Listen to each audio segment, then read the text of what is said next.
ಜೀವನದಲ್ಲಿ ಸಾಧಕರ ಸಹವಾಸ ಮಾಡದಿದ್ದರೂ ಪರವಾಗಿಲ್ಲ, ಆದರೆ ಯಾವತ್ತೂ ಸಮಯ ಸಾಧಕರ ಸಹವಾಸ ಮಾಡಲೇಬಾರದು.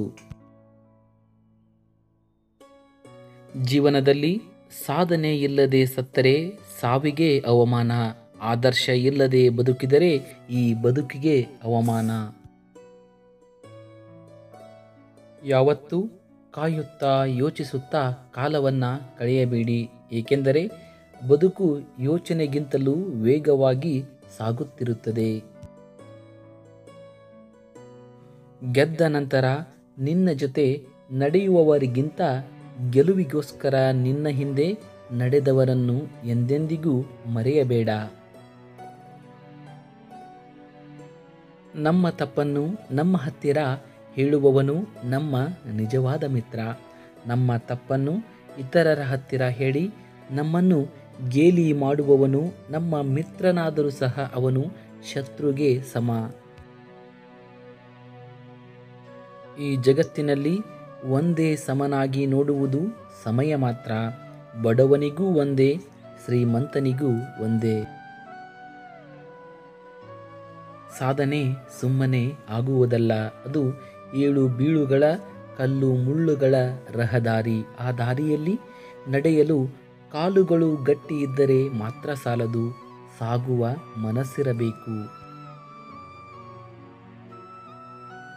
ಸಾಧನೆಯ ಹಾದಿಯಲ್ಲಿ ಸೋಲುಗಳೆಂದರೆ ಊಟದಲ್ಲಿ ಸಿಗುವ ಕಲ್ಲಿನ ಹಾಗೆ. ತೆಗೆದಿಟ್ಟು ಊಟ ಮಾಡಬೇಕೇ ಹೊರತು ಊಟವನ್ನೇ ಬಿಸಾಕಬಾರದು.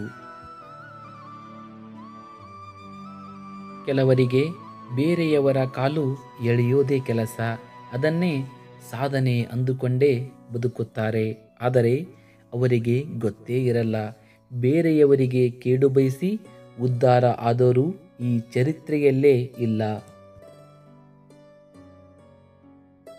ಬದುಕಿನಲ್ಲಿ ಏನನ್ನಾದರೂ ಸಾಧಿಸಲು ಹೊರಟವರಿಗೆ ದಾರಿಗಳು ಗೋಚರಿಸುತ್ತವೆ. ಆ ಬಯಕೆ ಇಲ್ಲದವರಿಗೆ ಕೇವಲ ನೆಪಗಳು ಸಿಗುತ್ತವೆ. ನೆನಪಿಡಿ, ನೀವು ಹೇಳುವ ಒಂದು ನೆಪ ಸಾಧನೆಯ 100 ದಾರಿಗಳು ಮುಚ್ಚಿ ಹಾಕುತ್ತದೆ.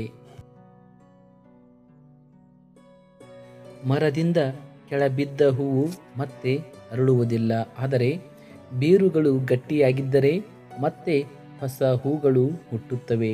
ಹಾಗೆಯೇ ನಮ್ಮ ಜೀವನದಲ್ಲಿ ಈವರೆಗೆ ಏನನ್ನು ಕಳೆದುಕೊಂಡಿದ್ದೇವೆ ಎಂಬುದಕ್ಕಿಂತ ಇನ್ನು ಜೀವನದಲ್ಲಿ ಮುಂದೆ ಎಷ್ಟೊಂದು ಬೆಳೆಯಬೇಕಿದೆ ಎಂಬುದು ತುಂಬ ಮುಖ್ಯ.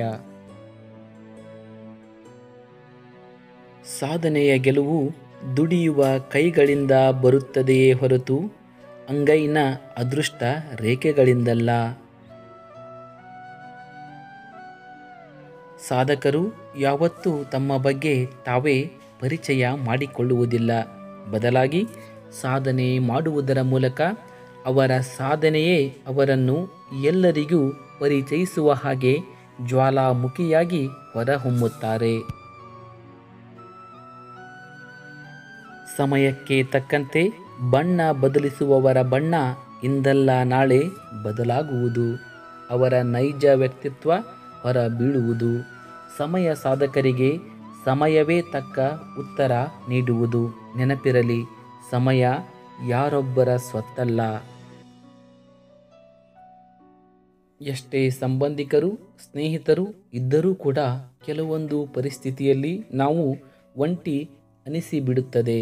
ಅದಕ್ಕೆ ಎದೆಗುಂದದೆ ಜೀವನವನ್ನು ಬಂದಂತೆ ಸ್ವೀಕರಿಸಬೇಕು. ಜೀವನ ಸಾಗಿಸಲು ಬಹಳ ಹಣ ಬೇಕಾಗಿಲ್ಲ, ಆದರೆ ಬೇರೆಯವರನ್ನ ನೋಡಿ ಜೀವನ ಸಾಗಿಸಿದರೆ ಎಷ್ಟೇ ಹಣ ಇದ್ದರೂ ಸಾಕಾಗುವುದಿಲ್ಲ. ನಮ್ಮ ಬೆನ್ನ ಹಿಂದೆ ನಮ್ಮ ಬಗ್ಗೆ ಕೆಟ್ಟದಾಗಿ ಮಾತಾಡೋ ಬಂಧುಗಳಿಗಿಂತ ಎದುರಲ್ಲೇ ಕಪಾಳಕ್ಕೆ ಹೊಡೆಯೋ ಶತ್ರುಗಳೇ ಉತ್ತಮ. ನೀವು ಮಾಡುತ್ತಿರುವ ಕೆಲಸ ನಿಮ್ಮ ಅಂತರಂಗದ ಆನಂದಕ್ಕೆ ಕಾರಣವಾದರೆ ಸಾಕು. ಬೇರೆಯವರನ್ನು ತೃಪ್ತಿಪಡಿಸುತ್ತಾ ಕೂರುವ ಅಗತ್ಯವಿಲ್ಲ. ಯಾವ ವ್ಯಕ್ತಿ ತನ್ನ ತಪ್ಪನ್ನು ತಿದ್ದಿಕೊಳ್ಳಲು ತಾನಾಗಿಯೇ ಹೋರಾಟ ಮಾಡುತ್ತಾನೋ ಅವನನ್ನು ಸೋಲಿಸಲು ಯಾರಿಂದಲೂ ಸಾಧ್ಯವಿಲ್ಲ.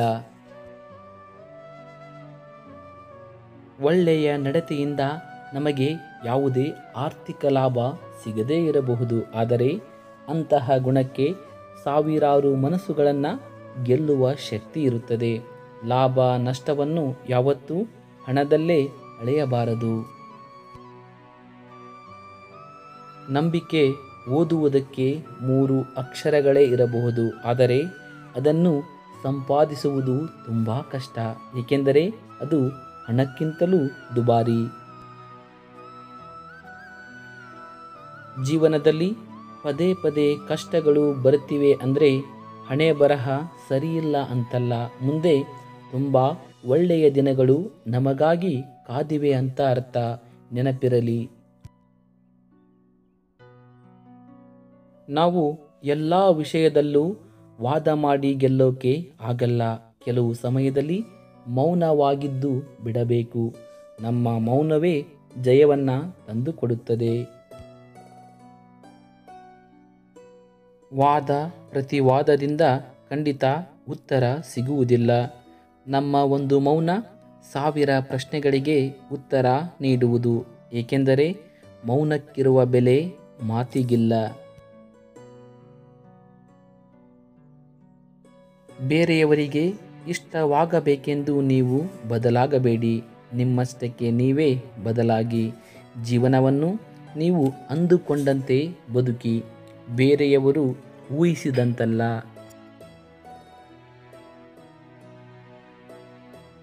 ವಿಡಿಯೋವನ್ನು ನೋಡಿದ್ದಕ್ಕಾಗಿ ಧನ್ಯವಾದಗಳು. ಶುಭ ದಿನ.